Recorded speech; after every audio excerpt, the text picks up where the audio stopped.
And it's difficult for me to watch this film because it brings back, oh, so many bad memories. And when I walk down Atlantic and Flatbush and it's right a block from my office, I curse it every time I walk by. Because they did cut the soul out of Brooklyn. And so Friday, obviously I've been invited, but of course I'm not going. I'll be probably directing traffic. And I suspect the traffic will come to a standstill. And I suspect that small businesses will be hurt. And I suspect Brooklyn will be hurt. And I suspect some constituents will sell their homes because they can no longer bear to be in the midst of a 20,000-seat arena with 200 events a year.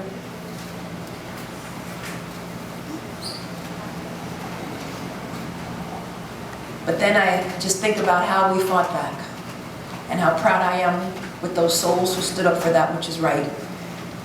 And although I've got to deal with the conditions on the ground, and I have, and though I have to work with them because that's my responsibility and duty as a city council member, I can't cease from being critical of the project, the process, and those who supported it. And no offense to men, but it was primarily men.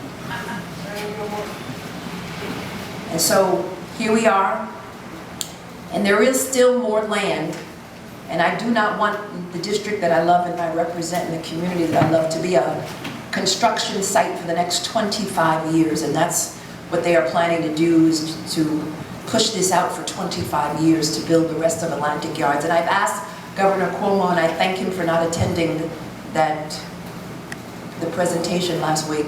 I've asked him to reconsider and perhaps let out the rest of the land to other developers so that we can build affordable housing for people who need it. There's been great displacement in central Brooklyn, great displacement in downtown Brooklyn. And I don't want to live in a society where everyone looks the same. We benefit from diversity. We benefit from the difference of you and I. I want your children and my children to go to school together, to worship together, to play together, and we're losing that.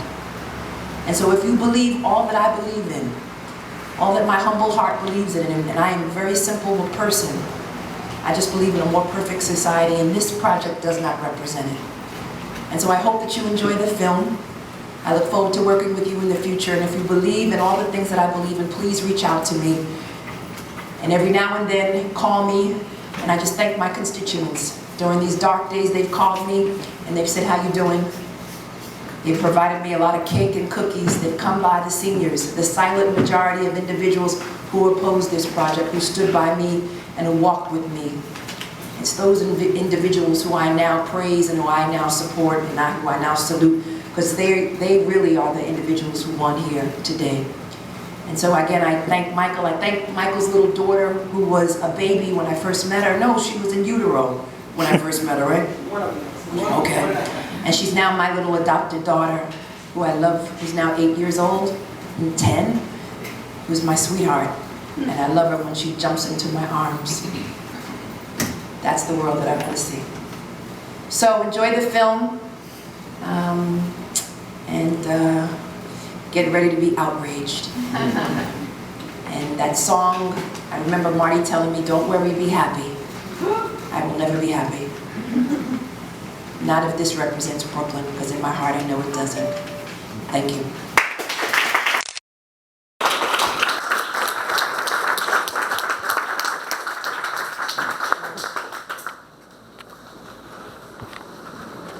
Thank you, Tish.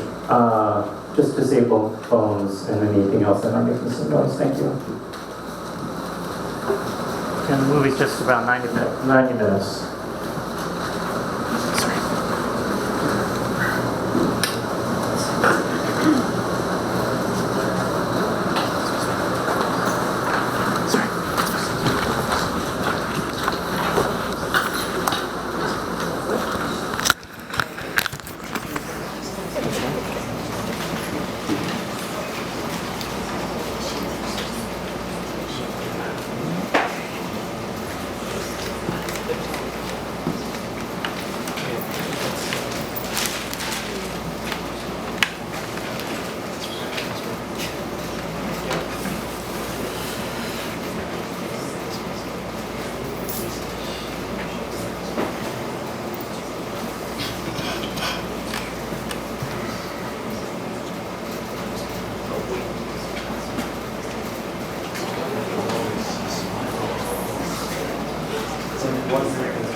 Oh, thank you.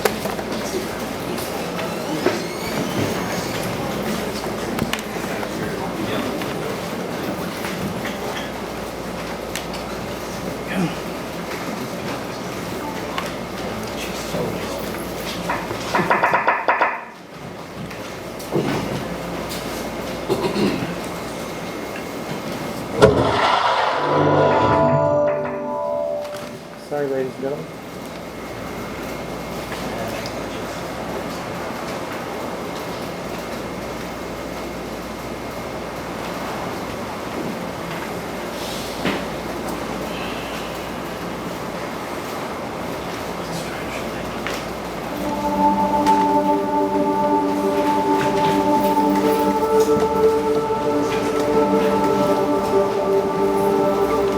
If I had to do it all over again, I would do the same exact thing. If I wasn't going to fight this project that was hitting my home and my neighborhood, what would I ever fight? I really could not have lived with myself if I just sat back or left. And I don't regret my decision at all.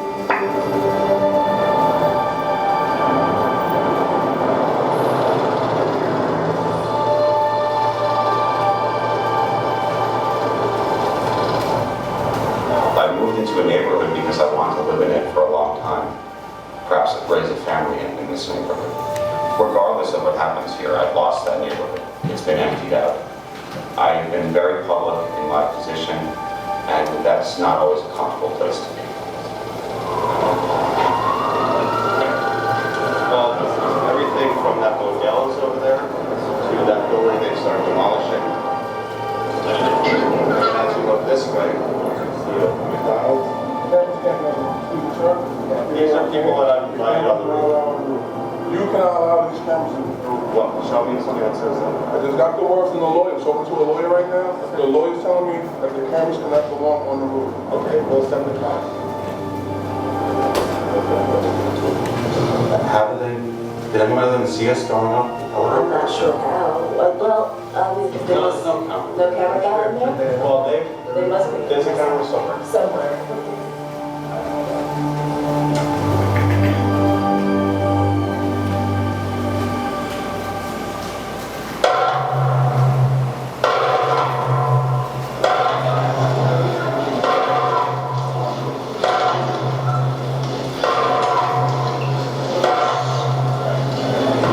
Threshold of restoring Brooklyn to its rightful place on the national sports stage.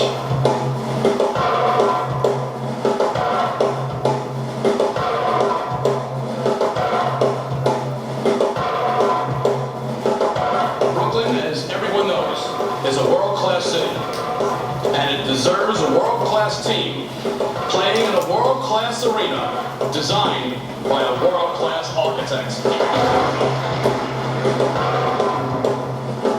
This will create construction jobs, it will create housing, it will create fun and excitement and reason for people to come not just to Brooklyn, but to come to New York. This is an extraordinary opportunity to do a mixed project and build a whole neighborhood practically from scratch.